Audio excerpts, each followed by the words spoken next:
Most hardcore. Some of them talk, but lacking in character. How can I relax when it's theft of innocence? The harmless are broken. Oh, what tragedy to meet death with the lost word unspoken. Hide it behind the foundations. Charity constructed house of euthanasia. Architects of house of cards remain hidden behind one noble cause. Extravagant facade masquerading as God. I don't buy it at all. I like the real thing raw. I tell the whole veil off. The lights on or off. I get mine either way. The stellar man in effect. I'll leave you free and breathless like true psychedelic acceptance. Worldview becomes transcendent. This midnight smoke is so high octane, paralyzing the presence. Hello everyone, welcome to This Week in Tyranny, the most hardcore news show on earth. Today is Friday, December 22nd, 2023. I am your host, Conrad Rogas. My website is truthandlaw.com, and also I'm coming at you from the OneGreatWorkNetwork.com. So first of all, I'd like to wish everyone a Merry Catholic Christmas. And I say that affectionately because although I am a non-religionist, I know that offends many people. So Merry Catholic Christmas to everybody. Take it how you want it. And this will be episode 55 of This Week in Tyranny. I'm calling it Birds of a Feather. And it's about mass surveillance and mass shootings.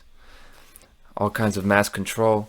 Now, what inspired this episode, the thing I'll talk about first, is this YouTube facial recognition verification video they hit me with. Right after I uploaded last week's episode, I had this thing come up on YouTube in my YouTube studio, my creator dashboard, that in order to access, when I typed in my links in the description, it gave me like an error message. I could still post it, but it came up as if something was incorrect.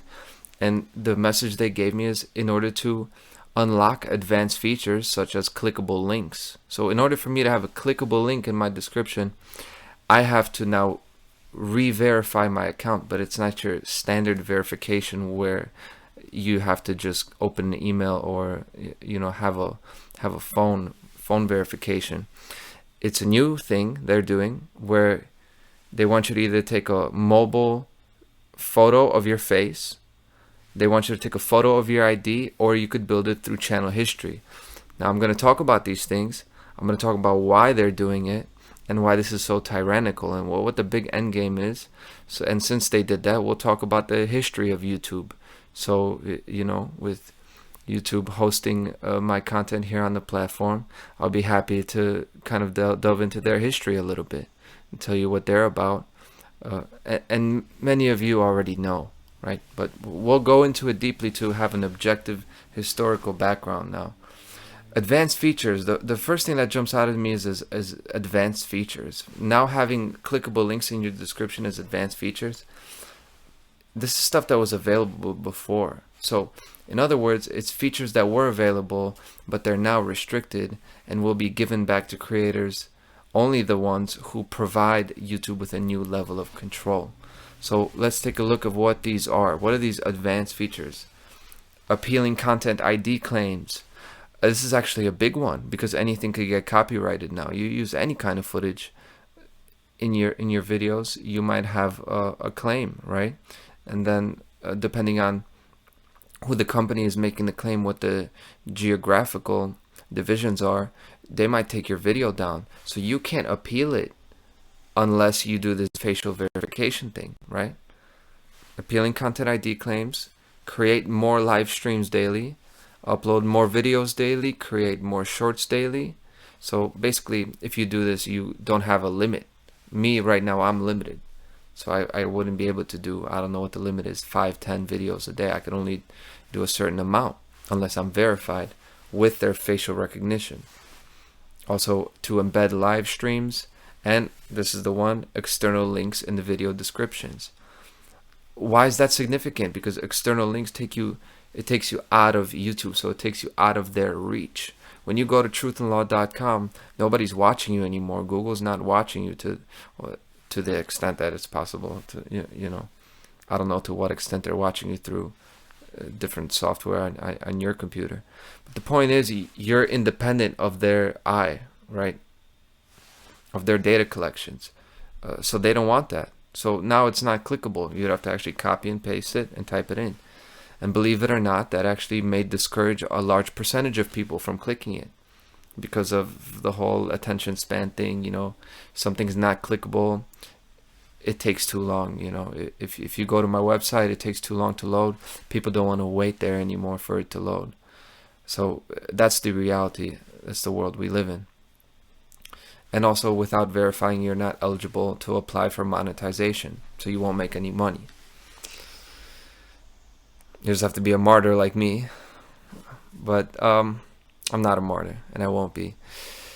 We're here for real world action. Now, let's talk about, they give you 3 options: the face photo, the ID photo, and to build it through channel history, to build your credibility through channel history. The one they want you to do is the face photo, and you can tell by the options they give you and what constitutes those options. To use video verification, approval time, usually up to 1 day, will help you create a 30-second video of yourself looking into your phone's camera. We'll use this video to help us verify that you're a real person, you're old enough to use Google services, that you haven't been suspended for violating YouTube's policies. It will also help us protect against fraud and abuse and may improve our verification systems. Verification systems like face verification and other things like that. And also that you haven't been suspended, which, you know, I've gotten strikes now, so I don't know if that constitutes a suspension, but it's a matter of time, right, before it happens. And it's a 30-second video. Now, is this really necessary? They certainly want that biometric data. 30 seconds looking into a camera, it actually gives me parallels of like getting on your knees when you go into church and kneeling before the altar. It's just a little bit overboard, right? There should be a little bit of dignity, some alarm coming in when you have to look into a camera for 30 seconds. For what? For the privilege of being able to click a link in my description? It's overboard. So if you don't want to do that, you don't have to do that because they don't need it. You could just send them a picture of your ID verification, of your ID, and, you know, of course, your approval time, usually up to 1 day. So just like the video verification, the next day it'll work. It'll just take the rest of the day. You could use your phone to take a photo of your government-issued ID, like a passport or driver's license.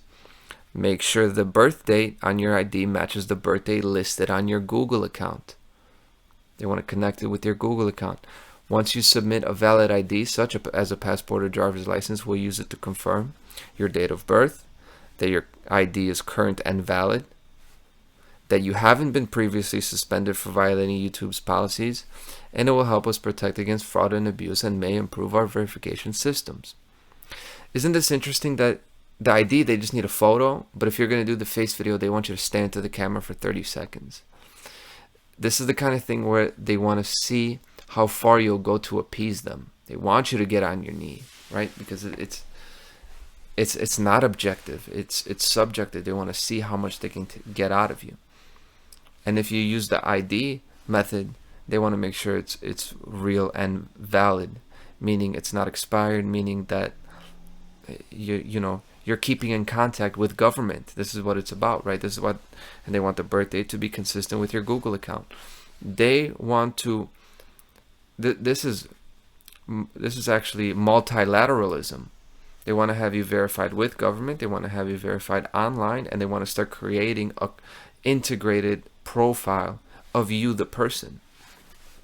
Yeah? So those are your 2 options. The third option is you could build your channel history. Approval time, usually up to 2 months. So one day, and this one is 2 months. This is the one they don't want you to do, because this is really like opting out. This is really, opting out. It says you can build history automatically as you continue to grow your channel and follow the community guidelines. Creators may unlock access to advanced features by consistently following the YouTube's community guidelines and building sufficient channel history. Not complying with our policies will delay eligibility, and for channels that already have access to advanced features, it can result in losing eligibility. So, I would be one of those channels that recently violated community guidelines. My strike expires in February. So that would be me, right? And it says usually up to 2 months, but there's no set date. And really, they never have to give you those features. And you could tell by the way it's framed, they don't want you to do this. And by the way, community guidelines are, that term, community guidelines, are the substitute for really dictatorial fiat, dictatorial powers. Now, it sounds extreme, but really the power of a dictator is always arbitrary, and community guidelines are also arbitrary, because it's really the opposite of anything that a rule or law should be. Because a guideline is not a law, it's a general prescription, kind of like it is with sin, right? In the church, I'll be making a lot of church comparisons because it's a very Catholic holiday time. So guidelines are like religious law. It's not objective law, it's up to interpretation. And they're not based on a document or on a code, it's based on the community. Community guidelines are like the most communist euphemism I can think of. And we're getting a whole lot of those community guidelines. Remember, during the pandemic, we didn't have tyrannical, draconian dictates, which is what they were. We had public health suggestions or recommendations, public health recommendations. That's community guidelines. That's the new phrasing of really dictatorial powers. Over time, this is what we're going to be in. We're going to be in this soft dictatorship. Now, for the argument that YouTube is a private company and can do what it wants, YouTube is not some innovator that created a new product, and since they created the invention, they can now dictate the terms of how people can use it, dictate the terms of its use. Don't give this company a break.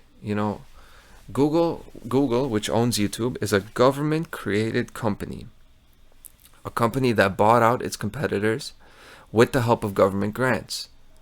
And it's not that they're just the best company organically. If they drop out, someone else will offer that feature set. Do you know what I'm saying? The private company fallacy is the same that says that all of these platforms, Twitter and all of them, they could censor anybody, they could select content, whoever's politics they don't agree with, they don't have to let you get on Facebook or Twitter. Well, this is the same thing as if a gas company or a light company or internet company didn't want to give you service. It's not the private company thing, that's a fallacy. And it's the same thing with YouTube. Don't say that they can just do whatever they want and they could do whatever they want with their community guidelines, because the reality is it's government money that makes this the dominant video sharing and thus social platform, and thus the dominant method of sharing information. That happens through government grants, and thus you can't really treat it like a private company. You have to treat it as a public utility. Now, why do they want to verify identity? What's this whole thing about? Now, they claim it's for spam, it's for fraud, it's to prevent abuse, it's to prevent harassment. And this is true, but it's only the rationalization, right? This is only the foot in the door. And they want to get that foot in the door to push the door in the future. And we've already seen the first steps of it, because a global public health emergency was declared in 2020. We all experienced it. We all saw it happen. And you're hearing now talks about a coming ecological emergency, some sort of natural disaster, some type of shortage, some type of food shortage. They'll probably have something to do with a natural disaster. You've been hearing that if you're in this general area of alternative media. Even if you've been paying attention to what the politicians and the news are saying, they're saying this. And this is why they want to have this. They want to have these identities, because Why are they doing it? It's because YouTube, on behalf of Google, is collecting this real world identification, this real world verification, for when in the future there will come a time like this emergency that criticizing a public official or critiquing a scientific narrative, which by the way is a contradiction in terms. There's no such thing as a scientific narrative. Science should not be narrative. But that's what we have. We have pseudo-scientific narratives. And doing that or criticizing a public official will be cause for detainment or interrogation, just like in the Soviet Union. That's why they want that information, because they want to be able to come to your house. They want to be able to find you. If you're not at your house and you're somewhere and people get displaced, they, over through a camera, have the facial recognition data, and they can come get you and they can interrogate you for what you said online. This is why they want the information. And or at the very least, if it doesn't come to that, they want it for litigation and for fines. The more likely thing, what will probably happen first, is that if you said something and it will be argued that you did something that has public harm, you're going to get fined, you're going to get sued, you're going to get taken to court for saying something dangerous or harmful to the public good or something like that. Now, the only reason to scan your face for 30 seconds is to process you as a future criminal. This is just like when you take your mugshot. They're processing you as a future criminal for if and when you violate their upcoming arbitrary dictates, their community guidelines. Government also has their own set of community guidelines, like executive powers. Right? These things are not objective. They're not backed up by the Constitution or any sort of legislative or judicial process. It's fiat. Yeah? They want to hold it over your head for blackmail and coercion in the real world. And remember, Google is government. It was created with the funding and organization of U.S. intelligence. This document I will show right here is the Intelligence Community Initiative in Massive Digital Data Systems, MDDS. That's what Google was called before the NSA, National Security Agency, and the NSF, National Science Foundation, before they gave Larry Page and Sergey Brin millions of dollars to create Google at Stanford University, creating it for the purposes of gathering information. Massive digital data systems are needed to store, retrieve, and manage the complex data for the intelligence community. That's in this document. The functions of these massive digital data systems include, quote, query processing, browsing, transaction management, metadata management, multimedia data processing, integrity maintenance, and real-time data processing. That's Google.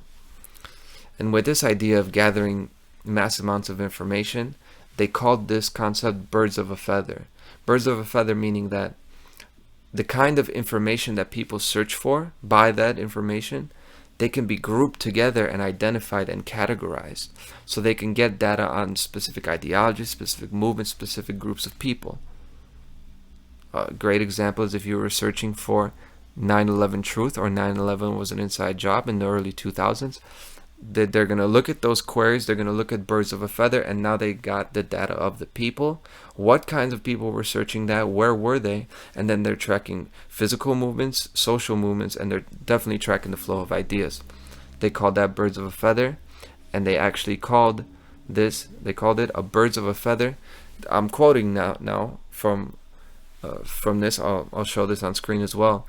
The Birds of a Feather session on the Intelligence Community Initiative in Massive Digital Data Systems, to be held in conjunction with the 1995 ACM SIGMOD International Conference on the Management of Data in the Crystal Room at the Fairmont Hotel in San Jose, California on Tuesday, 23rd of May, 1995, 7 to 9. And Google was formed 3 years later, and after 25 years of Google is just continuing this legacy of gathering information. Now it's as biometric data.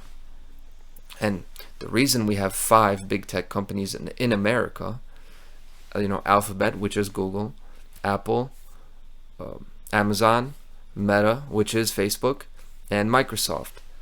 The reason we have 5 of them all in America is because Americans are the focus of mass surveillance in the world.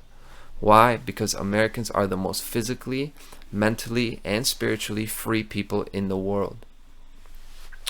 And that brings us to the Czech Republic, which, by the way, this year the country changed its name to Czechia, except in formal context. It's still called the Czech Republic, but taking out the word republic has profound psychological effects, and there's a reason I mentioned that in the beginning. I'll let that be a foreshadowing of what I'm about to talk about. Now, the next topic is the shooting in Prague. In Prague, Czech Republic, there was a mass shooting. A 24-year-old killed 14 or 15 people at least at the Charles University in Prague. He also killed his father earlier that day, and then went to the university and killed 15 people there. Now, Prague is a unique European capital because it's one of them. It's one of the capitals in Europe where there's not much crime or violence at all, and therefore this kind of shooting, we're used to these things in America. This happens in France. This happens in England. A lot of those nations that are more multicultural, they're definitely more progressive, and they definitely have more crime and violence, and yes, those things are related. So therefore, this shooting in Prague comes as a shock to many, and I will explain 2 main reasons why this happened to the Czech people. About the Czech people, I know a few Czech people here living in Chicago. I'm a Polish person, so the Czech are our neighbors.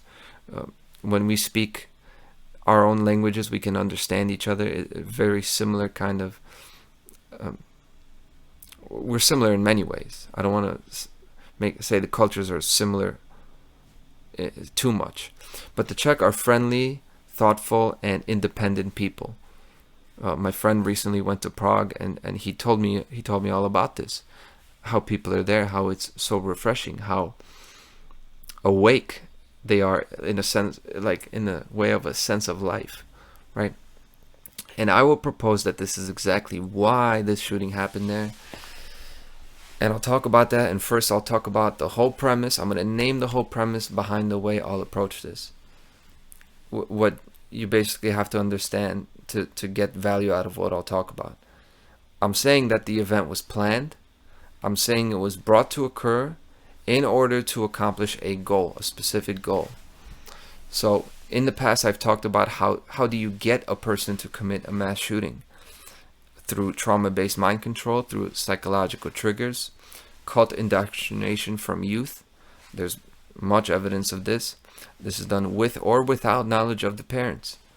And often it's with the knowledge of the parents who are in the outer ranges of the arms of the web of control, meaning they have some sort of ties to government or intelligence. Very often this is the case, often with the military specifically.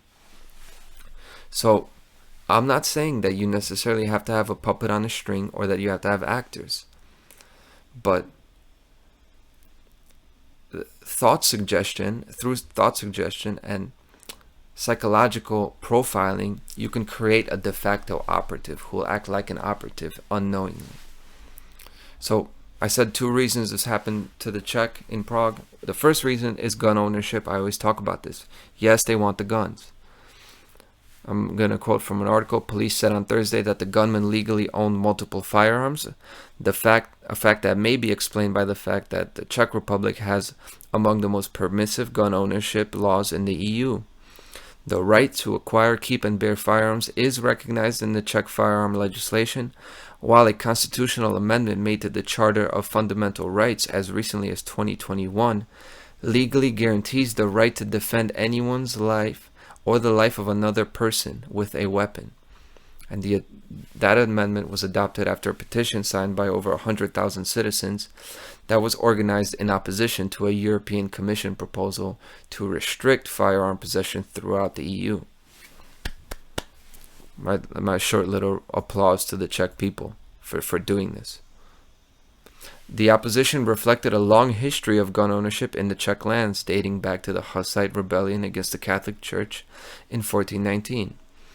Although strictly controlled during the Nazi occupation and by the communist regime that ruled Czechoslovakia during the Cold War, widespread gun ownership made a comeback after the 1989 Velvet Revolution that heralded the end of communism. Ownership goes hand in hand with a proud tradition of Czech armament manufacture, unquote. And while that may be true, it is true, the real history of Czech gun ownership, let's name it. It goes back to Jan Hus, or John Hus, really, or you could call his name is John Hus. Hus means goose in Czech. Jan Hus was a Czech philosopher. He was recognized as the first ever church reformer.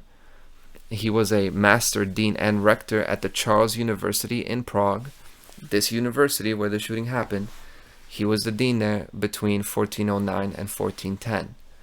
In 1415, he was burned at the stake by the Catholic Church.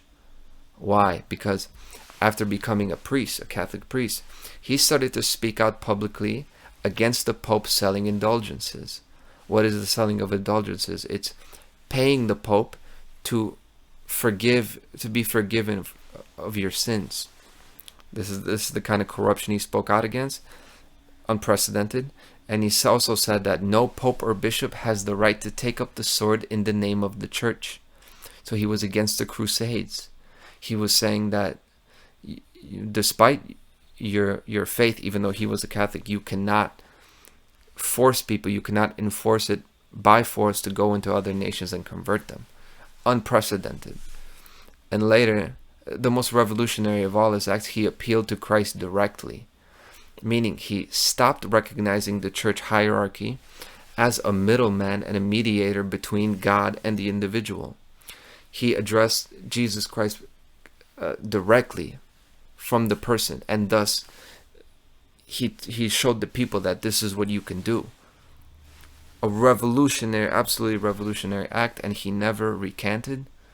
After 73 days of malnourishment and illness in solitary confinement, he said these words chained to the stake by his neck.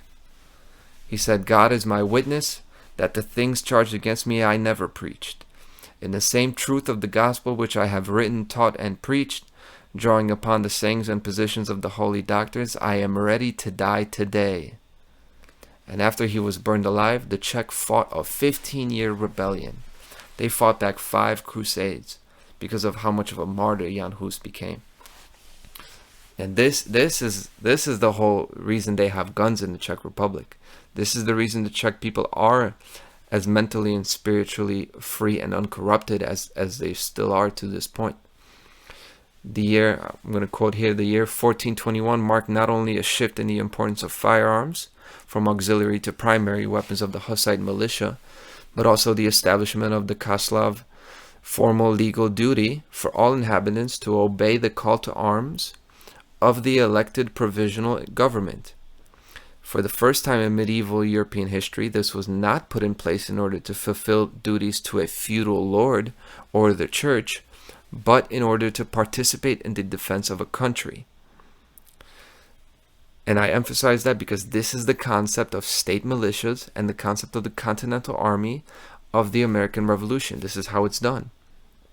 They didn't get drafted into the army. Yes, there was a call to arms, but it was to stand up in name of the country and a provisional government.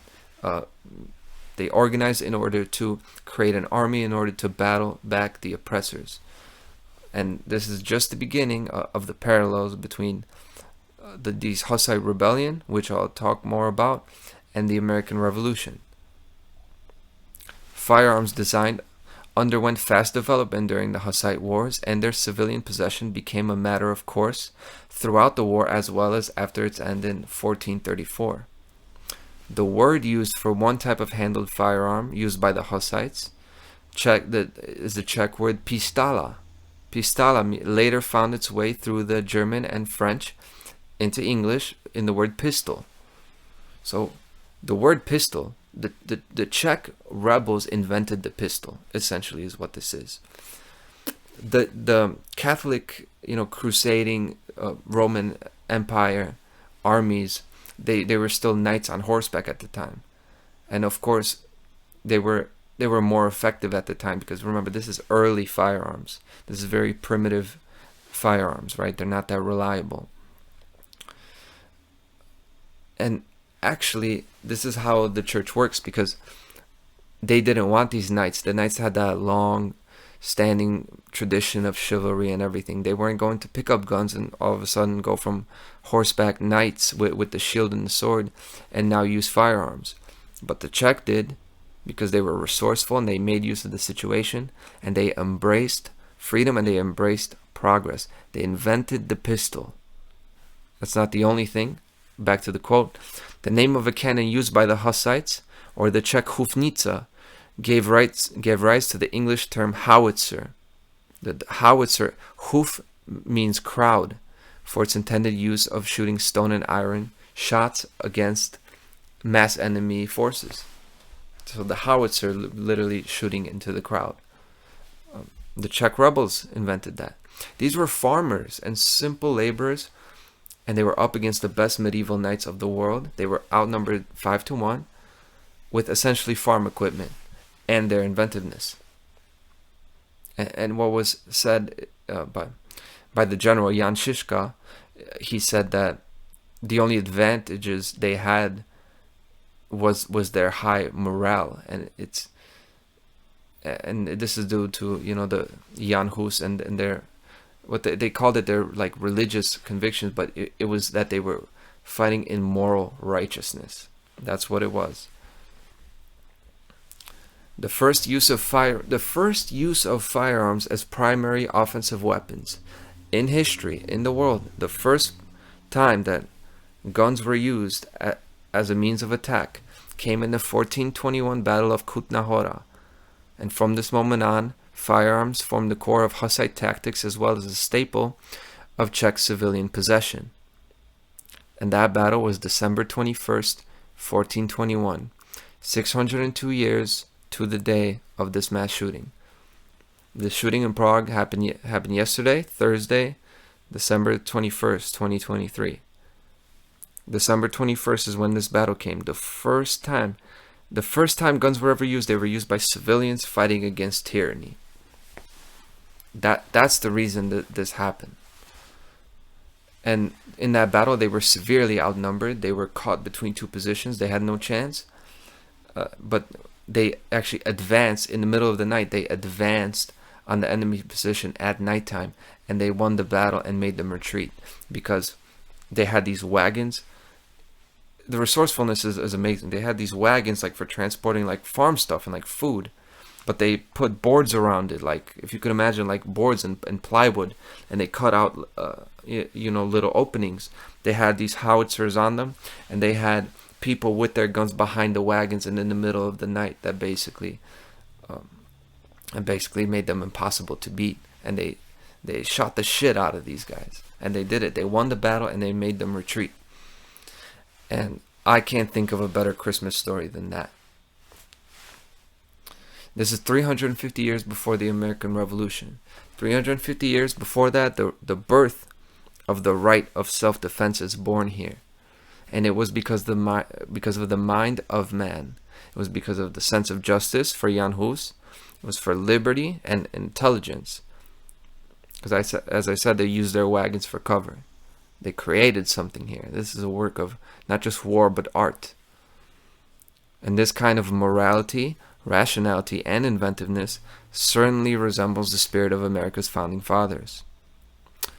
And I know the internet historians out here will tell me that the Hussite War was not a righteous rebellion for liberty, just like the American one wasn't. They'll say that it was just selfish slave owners fighting for their own interests. They'll tell you that this Hussite wars, that they were just fighting over specific practices of Christianity, and it's bullshit. That's bullshit. I'm going to read you the 4 articles of Prague. These were the terms that the Hussites came up with right before they actually split up into different factions, and this was actually their downfall of having an independent state, because they were split up and into different factions. But ultimately, this is something like what they actually agreed with after 15 years of battling back crusades. 1, preaching the word of God directly. This is what they wanted, meaning not through members you know, meaning any priest, not somebody who is specially ordained to be able to preach it. That's free speech. That's, remember, because everything was in the church. All kinds of knowledge was tied in with the church. Science was really held back by the church. So this is the idea, to give and receive knowledge freely. So when they say to preach the word of God freely, they're talking about free speech. The second thing is Eucharist, and being able to give bread and wine to anyone who wanted it. And the Catholics were not doing this. And this is the idea that all people can seek and receive the grace of God, and that no one is born into condemnation or damnation. A very important moral principle. The third thing is they wanted the clergy to give up their wealth and to live in poverty like the apostles did. Now, it's wrong. I know it's wrong to prohibit someone from having wealth, but that's not the point of this. Is that these priests and these bishops, they obtained all their riches by means of the state. They were in bed with the state. And these are actually the early beginnings of the idea of separation of church and state. This is all stuff in the Declaration of Independence and the Constitution. Actually, you're seeing it here in the 1400s. And the fourth thing is equal punishments of mortal sins, regardless of status or social class. Because at this time, of course, it's just like it is now. Somebody who's of a high, who's in the crew, who's a friend of the Pope or whatever, wouldn't be punished the same way a commoner would be punished. And this is equality under the law. This is the idea that all men are created equal. All of this is in here. And people don't talk about the Hussite Rebellion because history represents this as just another one of the countless European religious wars. But the reality is that this is what life was like at the time. All ideas in general and morality in Europe was in the context of religion. So people couldn't go to the library and read Porphyry or Aristotle. The Bible and the church was basically the only source of knowledge available to most. Right? And I've talked about the church. I've talked about the church's complete enslavement and destruction of the human spirit. But I'm certainly not saying that Christianity is all bad. So these Hussites, the people who fought after the death of Jan Hus, they should not be viewed as religious fanatics. The life of Jesus Christ can be seen in two ways. The church sees it as the blueprint of what they want to model society by. A person doomed to serve others and not serve himself, not experience any pleasure in life, with the moral theme that man is only capable of suffering.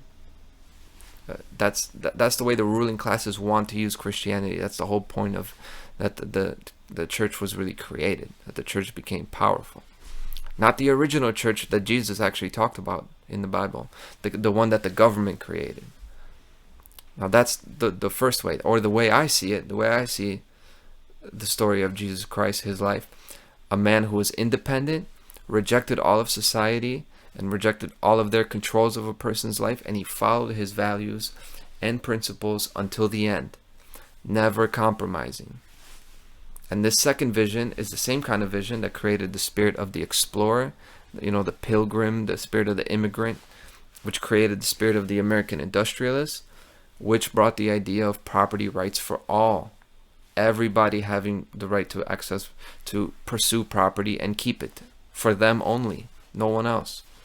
And that's what secures the right to bear arms. And this right to bear arms was largely untouched until the Imperial Regulation number 223 in 1852. That was when the Czech were under the Austro-Hungary Empire. And in that Imperial Regulation, you now had to demonstrate the need for personal use. You had a limit on the number of guns, and any concealable was banned. You had licensure now. You had to have licenses for guns, basically the things we have now. And that was Imperial Regulation 223. 223 took the guns, and now 2023 will take the rest of them. If you take out the 0, the year we are in now, 2023, is 223, effectively. And that's absolutely related. And yes, it does matter to them. These numbers do matter to them, because the current globalists, collectivists, Luciferians, and Satanists, they view themselves as the spiritual descendants, if not the literal descendants, of the church, of the emperors and the pharaohs, all the way back down to ancient Sumerian loyalty. So they remember 1421. Like, it's personal to them. So it's not a joke. It's not a joke to them that these numbers are significant. And speaking of numbers, let's go into the occult symbolism. Break down the symbolism of this shooting. It's kind of a specialty of what I do. Now, about 9 months ago, the Covenant shooting happened in Tennessee, here in the United States. And I talked about the Covenant shooting and the number 33. I'll link that here. Yeah, that was 9 months ago, March 27th. I talked about the significance of the number 33 in that, and in rituals in general. So first of all, 12/21 is 33, the date that this happened, the winter solstice. Of course, the astrological significance, the astrotheological significance, I won't even go into deeply because so many people have. That's kind of like a baseline. But that 33 does matter. So if you add 12 plus 21, that's 33. Or you can add both the date and months separately. 1 plus 2, 2 plus 1, 3, 3. It's 33. I talked about Saturn and the number 33. The way that number 33 relates to phase change, meaning the change from ice to water, right? So something that's malleable to something that's brittle. I talked about the ladder of the spine, ascent or descent. I talked about the whole idea of transition, 3 up, 3 down, the 2 triangles, the Seal of Solomon. And I talked about these mass human sacrifice rituals as the cremation of care, or the ritual sacrifice of the goddess principle, of the goddess. Like the Columbine shooting would be an example, because Colum is the dove, Columbia is the dove, the white dove. In Christianity, it's the Holy Spirit, which is really a euphemism for the mother principle, the female principle of the Holy Trinity. Now, the symbolism here is different in this Prague shooting, and it actually has to do with the masculine element and the power structure as a whole. Now, what this is, the big parallel here is the Assyrian substitute king ritual, also known as killing of the king. The killing of the king ritual is a ancient Mesopotamian human sacrifice ritual intended to protect the king from a bad omen, and these bad omens were generally thought to arise from certain astronomical events, usually eclipses. The winter solstice is an astronomical event, right? Astrology, or astronomy really, the study of the stars and the heavenly bodies, was very important, of course, to the mystery schools and these people in the ruling classes that were holding that knowledge. So they would have a prediction that something bad would happen to them. So what they did is the king would go into hiding, and there would be a substitute king. They would pick a regular person, they would put the substitute king to live and hold court at the palace and enjoy all the wealth and prestige of the king, and then do that for 100 days, and then they would kill him, ritually sacrifice him, while the king in hiding was doing all kinds of exorcisms and rituals. And then they bring the king back, and in their belief, that bad omen that prophecy would have been fulfilled, and therefore nothing bad would happen to the king. This is the original thought, the belief behind that ritual. And this has happened in modern times as a reference to that ritual. And also, you could, I would say that ritual is being seriously practiced. It's not just a reference. They kill these substitute kings because the whole idea is long live the king, meaning the power structure. So you had the death of Elvis. Elvis was the king of rock and roll. Then Michael Jackson died recently. Of course, these are mysterious circumstances. You could go into all the conspiracies and inconsistencies about them. Then Michael Jackson, the king of pop. And then John F. Kennedy was also a killing of the king ritual, because he was called Camelot. And who's Camelot? That's a reference to King Arthur. And he was assassinated, and of course the whole Kennedy assassination is what created the phrase conspiracy theorist. It created the idea that that really government is not what it says it is. The Kennedy assassination was the beginning of basically the truth movement, really, in America. After that, it was 9/11, and then it went on from there. And it happened at the Charles University, which is named after Charles IV, the Holy Roman Emperor, right? The Emperor of the Roman Empire. And now, this comes after the death of Queen Elizabeth, that King Charles, right? We've got now King Charles in the United Kingdom. We've got a king again. So it's all about long live the king. This is the symbolism. And this is why they do this killing of the king ritual, to have this shooting at the university that holds the name of the king, Charles. It's killing of the substitute king. Now, speaking of the Holy Roman Empire, let's talk about the Roman Saturnalia. The Saturnalia is this time of the winter solstice. Right at this time, it was also a time of human sacrifice for the Romans. In ancient Rome, they would hold gladiator events at this time. In Lucian's Saturnalia, it is Cronus himself who proclaims a festive season when 'tis lawful to be drunken, and slaves have license to revile their lords. Also, it was a time of gambling. 'Tis the season. 'Tis the season what? To be jolly, meaning to be drunken. And this is what they did in the Saturnalia. Hey, in Romans, you do as the Romans do. When they say slaves have license to revile their lords, they're not talking about rebellion. They're talking about role reversal, where masters would serve the slaves food. They would, for this time, as part of their festivities, they would serve food for the people who every day serve them food. And interestingly, this is actually the same premise as a substitute king, right? You're switching the roles. You're putting somebody there who doesn't belong, when in reality you are going to kill him and retake the throne so that you could keep going, so you could keep refreshing your tree, so to speak. It's a time of benevolence as opposed to tyranny. Christmas time is a time of benevolence also. This was in order for the rulers to ritualistically rid themselves of the karma or consequences of their actions. This is the point they did it. They want to get rid of the bad juju of all the stuff they were doing 364 days of the year. And then they'll go back to it during the new year. This is the idea. Another ancient holiday that centered on the winter solstice was the Dionysia. The Dionysia was a large festival in ancient Athens, this is in Greece, in honor of the god Dionysus. Now, Dionysus is the Greek version of the Roman god Bacchus. And Bacchus has everything to do with actually universities and college students. That's why when you get your bachelor's degree, that's called your baccalaureate. That Baccha is coming from Bacchus. That's why you have a bachelor's party. B-A-C-H. Bacchus is spelled B-A-C-C-H-U-S.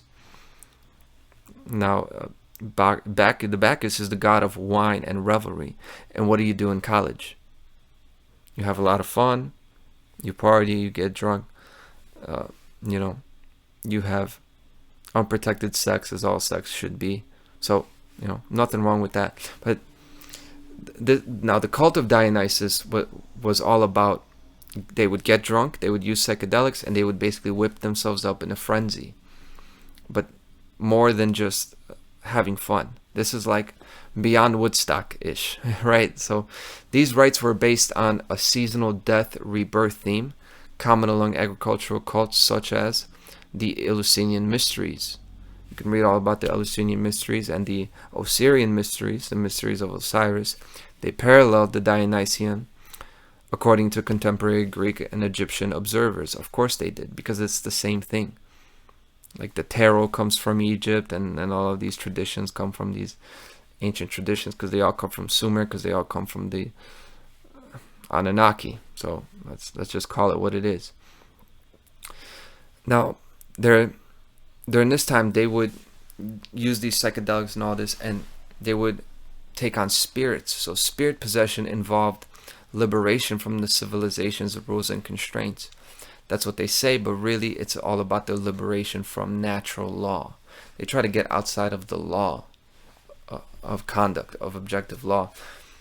It's celebrated that which was outside civilized society. It celebrated a return to primordial nature, which would later assume mystical overtones. Now, primordial nature means animal hive mind. It means animalistic self-preservation. And self-preservation is the first tenet of Satanism. Quote, it also involved escape from the socialized personality and ego into an ecstatic, deified state of the primal herd. Now, the primal herd is the hive mind. It's a primal collective.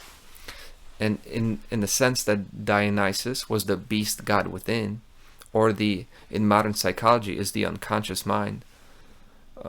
The unconscious mind is serving the inner beast, serving the inner primal instincts within you, the irrational, the dark. Serving that is what Satanism is. That is Satanism.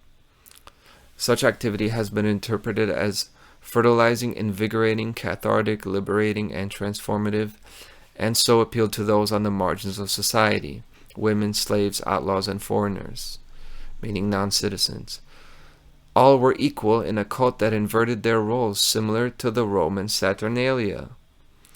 And that role reversal is satanic conversion. That's what it's all about.